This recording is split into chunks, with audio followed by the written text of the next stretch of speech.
A billionaire laughed in the face of his maid and mocked her intelligence, challenging her to translate an ancient language, promising his entire salary if she could. Everyone expected her to fail. But what happened next silenced the entire room. This isn't just a story about words. It's about dignity, power, and the moment the maid became the most brilliant person in the room. Welcome to Brainfuel, the place where powerful stories spark powerful minds. Every week, we bring you jaw-dropping true tales, shocking moments, an inspiring twist that will challenge what you thought you knew. So fuel your brain, hit that subscribe button, and turn on the bell so you never miss a story that hits different. The grand chandelier sparkled like 1,000 diamonds above the long, polished dining table. Laughter echoed through the luxurious Manhattan penthouse, where billionaire tech mogul Richard Grayson was hosting yet another elite dinner party. Politicians, actors, CEOs, and influencers clinked glasses of champagne, while servers in black uniforms moved silently through the crowd. Richard, known not just for his wealth but for his oversized ego, loved these events. Not for the company, but for the opportunity to show off his wealth, knowledge, and intellect. This wasn't just a dinner party. It was a stage. And tonight, he was the main character. At the far end of the room, nearly invisible in the blur of luxury and noise, was Maya, the maid. A quiet, poised black woman in her early 30s. Her uniform was perfectly pressed, her movements practiced and graceful. She carried a tray of hors d'oeuvres like a ghost, passing through laughter and dismissive glances without ever being truly seen. To most of the guests, she was just part of the furniture. Useful, but forgettable. And that's exactly what Richard thought, too. As the evening went on and the guests grew tipsy, Richard stood up at the center of the table, holding up a scroll with a smug smile. It was an ancient-looking piece of parchment, aged and fragile, with symbols written in an unfamiliar script.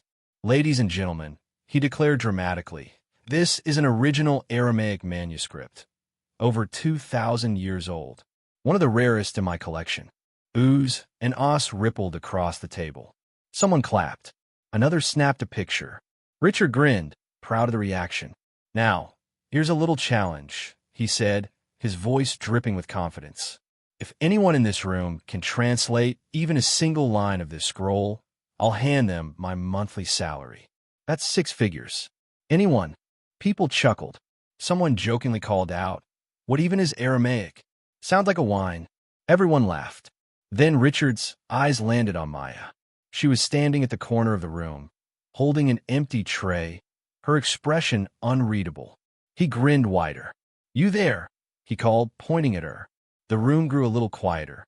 "Yes, you. Maya, right?" Maya nodded gently. He held out the scroll. "Come on, take a shot. Translate this, and my salary is yours." The room burst into laughter again. Some guests whispered behind their hands. "Is he serious? She probably doesn't even know what that is. What a joke." But Maya didn't laugh. She didn't shrink. She stepped forward quietly, placed her tray down on a nearby table, and took the scroll gently from Richard's hand. Everyone fell silent, watching in amusement, until Maya began to speak. Her voice was calm, precise, and carried the unmistakable rhythm of fluency. "The harvest shall arrive with the 7th moon. The elders shall gather beneath the sacred tree." The entire room froze. Richard blinked. Maya continued, word for word, line by line, her pronunciation clear and confident. There was no hesitation, no stalling, no guessing. For a moment, the wealthy elite who had ruled the room just a second ago sat in stunned silence, their mouths slightly open, their champagne glasses frozen midair. Richard's smirk had vanished. He looked toward one of his assistants and whispered, "Check what she's saying." The assistant quickly typed the words into a translator app and glanced back in disbelief. It was a perfect match. The billionaire, this man who had built empires, given TED Talks, and sat on panels about global intelligence, was speechless. Maya looked up from the scroll and calmly handed it back. "Would you like me to explain the context as well?" she asked. Gasps. Whispers. Heads turned. Richard's voice cracked slightly as he said, "Wait, how do you know this? Who taught you?" Maya gave a small, polite smile. No one taught me Aramaic here. I taught it back home. Before I moved to the U.S., I was a professor of ancient languages at the University of Ghana. Silence again. I came here after my husband passed away, she continued softly, to give my children a better future. Cleaning was the only job I could find that paid steadily. One of the guests dropped her fork. Another muttered under his breath, "My God." And just like that, the entire energy of the room shifted. Everything they thought they knew about intelligence, class, status, and value collapsed in one quiet moment, in the voice of the woman they hadn't even seen until now. Richard's face flushed, but not with anger. With embarrassment. Humiliation. He tried to turn Maya into the evening's joke. Instead, he had just become the punchline. For a moment, no one said a word. The laughter, so loud and constant just seconds earlier, had died so completely that the room felt like it had lost its air. Every guest, from fashion icons to foreign diplomats, stared at Maya in stunned disbelief. The scroll in her hand might as well have been a lightning bolt. Her words still echoed in the air, delivered in perfect cadence and clarity, like a scholar reciting poetry from memory. The ancient Aramaic symbols she had translated weren't just understood, they were respected. It was the kind of moment people read about, not one they expected to witness during a casual dinner party hosted by a tech billionaire. Richard Grayson stood like a statue, his face frozen, unsure whether to laugh it off or dig a hole and disappear into the marble floors of his penthouse. He was used to being the smartest man in the room. That was part of his brand, wealthy, brilliant, and always in control. And yet here he stood, completely outmaneuvered by a woman he hadn't even acknowledged until tonight. And worse, he had challenged her like she was part of the entertainment. Maya handed the scroll back with quiet poise, neither smug nor apologetic. "Would you like me to explain the context too?" she asked again, softly, respectfully. The question hit Richard like a slap wrapped in velvet. One of the guests, a well-known journalist, blinked and whispered she didn't just read it, she understood it. Another, a university professor, leaned forward and said, "That's not just fluency. That's academic-level expertise."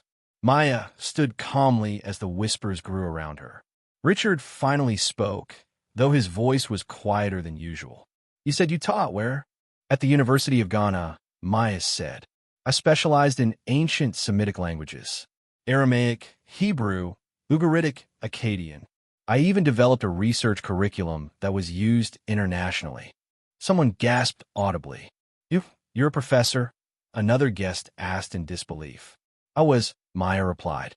"I left my post after my husband passed away. The university couldn't afford to keep me long-term, and I had 2 children to feed. I came here hoping for better opportunities." The irony hit everyone like a punch in the gut. She had crossed continents, oceans, and barriers not to live in luxury, but to survive. And survival, for her, meant putting down her books and picking up trays. "Wait, so you've been working here this whole time?" another guest asked, still wide-eyed. Maya nodded. "Yes, almost 6 months now." The silence returned, but this time it wasn't shock, it was shame. Not hers, theirs. Richard rubbed the back of his neck awkwardly, clearly searching for something to say that wouldn't make him look worse. But no words could fix what had just unfolded. He had challenged a woman to translate an ancient language in front of an elite crowd, thinking it would end in mockery. Instead, it ended in his own humbling. The guests, now clearly uncomfortable, began to shift in their seats. Some stared at their wine glasses. Others avoided looking at Richard at all. The same people who had just laughed at Maya were now seeing her in a completely different light. She wasn't just a maid anymore. She was a scholar, a mother, a survivor, a woman who had sacrificed everything for her children and still carried the brilliance of her past like a flame that refused to go out. And most importantly, she was someone none of them had taken the time to see. That realization settled heavily over the room. One guest, a publisher, leaned toward Maya. "Would you ever consider writing about your life? I think people need to hear your story." Another guest, a university board member, added, "If you're interested, I'd love to discuss a teaching position with you. We need minds like yours." Maya smiled humbly, brushing a curl behind her ear. Thank you, but I'm still just trying to keep things stable for my children. You shouldn't have to, someone muttered. Not with your knowledge. Richard finally raised his hand. Enough, he said, not angrily, but with the weight of a man who had been thoroughly humbled. I owe you more than an apology, Maya. I owe you respect. And money. He turned, walked to his desk at the far end of the room, and began writing a check. There was no theatricality now, no performance, just a man trying to make things right. As he handed her the check, his entire monthly salary, 6 figures, he looked her in the eyes for the first time without ego. Maya took the check but didn't even glance at the number. I didn't do this for money, she said quietly, her voice filled with quiet strength. I did it because you challenged me, and you didn't expect someone like me to be capable. Richard nodded slowly. And that was my mistake. The guests didn't clap. They didn't cheer. They just reflected. And in that moment, Maya, once invisible in the background, was now the brightest mind in the room. As the tension in the room began to dissolve, it gave way to something else, curiosity. The silence wasn't empty anymore. It was heavy with questions. The kind of questions people should have asked before they laughed, before they judged, before they dismissed the woman who had just shifted the entire mood of an elite gathering with nothing but her voice and her knowledge. One of the guests, a socialite named Evelyn, leaned forward with wide eyes and asked the question everyone else was thinking. Who are you, really? Maya looked around, suddenly aware that, for the first time, every single person in the room was actually looking at her, not past her. I'm just a mother trying to provide for her family, she said simply, with a calm, unwavering voice. But before that, I was a professor of ancient languages. I taught at the University of Ghana for nearly 8 years. The words hit harder than anyone expected. A professor? It was like hearing that your Uber driver used to be a rocket scientist, or your housekeeper wrote best-selling novels under a pen name. I had to leave my position after my husband passed away from cancer, Maya continued. There wasn't enough financial support to stay in academia in Ghana. With 2 young children to raise, I came here thinking I could use my education to find a better opportunity. Richard shifted uncomfortably, his eyes filled with guilt. And instead, the best you could find was this? Maya didn't flinch. Yes, I applied for dozens of jobs. I sent resumes to colleges, libraries, research firms. No one called back. I had no local references, and my credentials were foreign. I couldn't wait. My children needed food, a roof, stability. So when a housekeeping agency offered me steady hours, I said yes. A hush spread through the room again, but this time it wasn't silence from shock. It was the sound of minds recalibrating. All these guests, people who saw themselves as worldly, educated, elite, suddenly realized how narrow their view had been.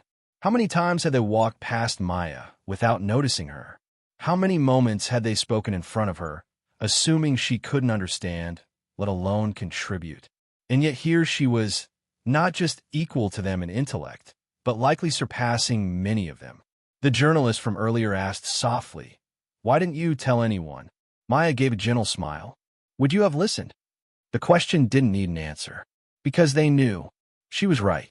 Richard finally broke the awkward stillness. "All this time, you've been right here, and I never once thought to ask you your story. I just assumed." He stopped himself, unable to finish the sentence. "I didn't need you to ask," Maya said kindly. "I just needed to work."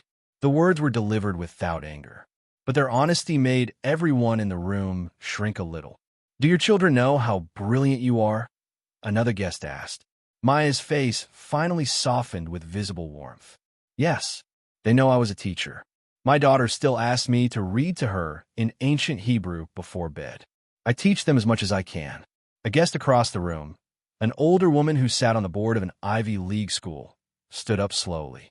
"Maya," she said, "I don't want to speak out of turn, but you deserve so much more than this. If you're willing, I would like to personally recommend you for a visiting scholar position. We have a department chair opening in our ancient linguistics program." Gasps. Maya looked surprised for the first time that evening. "I appreciate that deeply," she said. "But my priority is still making sure my children have what they need. I can't uproot them again unless I know they'll be secure." The woman nodded. Then we'll make sure they are. Housing, schooling, whatever you need. Even Richard, still processing his humiliation, added, I can help too. I have connections in publishing, education, even tech. I may have been blind before, but if you're willing, I'd like to help open some doors. Maya looked down for a moment, perhaps humbled by the sudden reversal of the room. But when she looked up, her eyes were clear and strong. I didn't reveal my knowledge tonight to impress anyone, she said. You challenged me, and you assumed I had nothing to offer. I answered to remind myself, and maybe all of you, that dignity doesn't come from money or clothes or status. It comes from within. For a moment, no one knew what to say. It wasn't just her words, it was how she said them. Maya wasn't asking for their validation. She didn't need it. She had earned their respect, without ever chasing it. One guest whispered to another, she's the most powerful person in this room, and she's not even trying. Maya had entered the evening as a maid. She was leaving it as a force. Richard Grayson stood frozen, the check in his hand trembling ever so slightly. For the first time in his career, no, his life, he wasn't in control. The script he had always followed, where power, wealth, and intellect were his weapons, had been torn to pieces by a woman he had never even thought to respect. And yet, there she was, standing with more dignity than anyone in the room. Slowly, he walked over and handed Maya the check. 6 figures. His entire monthly salary. He didn't say anything clever. No backhanded comments. No witty recovery. Just a quiet, I owe you this. You earned it. The guests watched, their eyes wide. It wasn't just the money that made this moment powerful. It was the reversal. The billionaire being humbled not by a rival CEO or scandal, but by a woman he had overlooked. By truth. By intellect. By humanity. But Maya looked down at the check and, without hesitation, held it back out. I didn't do this for money, she said, her voice calm and steady. Gasps spread across the room again. You're turning it down? Someone whispered. I did this, Maya continued, because you challenged me. Because you assumed someone like me couldn't possibly understand something that you held as proof of your superiority. I didn't answer to prove you wrong. I answered to remind myself that no matter how quiet I've become, I haven't lost who I am. Richard stared at her, humbled all over again. You can keep the check, she said finally, handing it back. But what I'd appreciate more is a chance. That single word, chance, echoed across the room more powerfully than any dollar amount. Richard swallowed hard. What kind of chance? Maya looked him in the eye, not with arrogance, but strength. A chance to do what I'm meant to do. Not carry plates. Not scrub floors. But teach. Research. Mentor. Use the skills I've earned and sacrificed for. It was clear now. She didn't want a handout. She wanted a door opened. And she had already proven she had the strength and intelligence to walk through it. Richard took a deep breath. Then I want to offer you more than money. I want to offer you a position. At my company, I can build a role around your expertise. On our AI linguistics team, we've been struggling to build accurate translations for dead and ancient languages. You'd be the perfect person to lead that. The room murmured in surprise. A position at Grayson Technologies? It was one of the most sought-after tech firms in the country. But Maya's expression didn't shift. Thank you. I'll consider it. He smiled awkwardly. You'll consider it. She nodded. I've learned not to jump at every opportunity that looks good on paper. Especially not when it comes from someone who only just saw me as human tonight. The crowd was stunned again. And yet, no one disagreed. Maya wasn't being harsh. She was being honest. Richard nodded slowly, with a little more humility in his eyes. Fair enough. Another guest, the Ivy League board member who had offered her a university role earlier, stepped forward again. My offer still stands as well. In fact, I'll have my assistant call you in the morning. Full benefits, housing allowance, child education support, all of it. You'll have the stability you've been looking for and the platform you deserve. Maya smiled sincerely this time. That means a lot. Thank you. Someone in the back clapped. Then another. And slowly, the room broke into a soft, genuine applause. Not the kind reserved for entertainment or performance, but the kind that follows real respect. It wasn't loud or dramatic. It was earned. As the applause faded, Richard raised his glass. Not for himself. For her. To Maya, he said. To the most brilliant mind in this room tonight.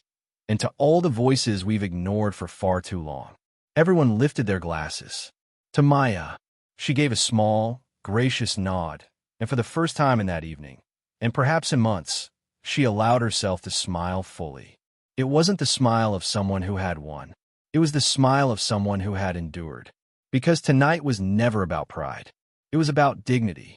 And finally, she had it back. By the next morning, the story had already begun spreading like wildfire. A few guests had taken discreet videos. One of them, a well-known blogger with millions of followers, uploaded a short clip with a caption. Maid shocks billionaire by translating ancient scroll. Turns out she's a former professor. The internet did the rest. Within hours, hashtags like #RespectMaya, #HiddenGenius, and #NeverAssume were trending across social platforms. People were tagging universities, tech companies, and government officials, demanding better treatment for immigrants, for women, for overlooked minds. Richard's name was in headlines too, but for once, not in the way he'd intended. Billionaire's arrogance exposed, humbled by Maid's brilliance. She was cleaning his floors. Now she might lead his team. Professor turned housekeeper teaches the world a lesson in dignity. But Maya? Maya became something more than a trending topic. She became a symbol. Reporters camped outside the Grayson penthouse. Job offers flooded into the email account of the cleaning agency that had hired her. Book publishers reached out, asking if she would tell her life story. A documentary crew contacted her, hoping to feature her in a new series on hidden brilliance. And yet, Maya didn't let the whirlwind get to her. She still dropped her children off at school that week. She still packed their lunches, walked to the corner store for groceries, and swept her apartment floor in the quiet hours of the evening. Because that's who she was, grounded, real, humble. She'd been invisible for so long that fame didn't excite her. What excited her was the idea of being seen for the right reasons. Later that week, she accepted the university's offer. She would return to academia, not as a visiting guest, but as a full professor of ancient linguistics. The school had created a special program around her, giving her full authority to design courses, hire assistants, and build a mentorship platform for immigrant women with academic backgrounds who had been forced to take low-wage jobs. Maya didn't just want to succeed for herself. She wanted to open the door behind her. At her first public lecture, the auditorium was packed beyond capacity. Cameras rolled, reporters scribbled notes, and students leaned forward with anticipation. But Maya didn't start the lecture with technical jargon or historical references. She started with a story. "My name is Maya Ansa," she began. "I've been a professor. I've also been a maid. And I'm here today not because I shouted, but because I answered." The room held its breath. In a world that often judges people by what they wear, how they speak, or what job they hold, we forget to ask one very important question. What story are they carrying inside them? The crowd erupted in applause. Meanwhile, Richard Grayson watched the lecture from his office. He had meant it when he said Maya taught him a lesson. That one dinner changed how he viewed people forever. He began speaking out about inclusive hiring, worked with HR to establish a new hidden talent initiative at his company, and started a foundation in Maya's name, the Maya Fund for Forgotten Scholars, dedicated to supporting immigrants, single parents, and displaced professionals from underserved nations. During an interview weeks later, a journalist asked him, "Do you regret what happened at that party?" Richard smiled. "No, I regret how I acted, but I don't regret what happened, because I needed to be humbled. We all did." Maya never bragged about what happened that night. She never wore it like a badge. But for thousands across the globe, especially women of color, immigrants, and struggling parents, she became a quiet beacon of hope. And for her children, they began telling people proudly, "My mom is a professor again. She speaks languages even Google doesn't know." That's all Maya ever wanted, to give them something to believe in. Not fame, not money, but dignity, stability, and the truth that no matter how invisible the world tries to make you, you matter.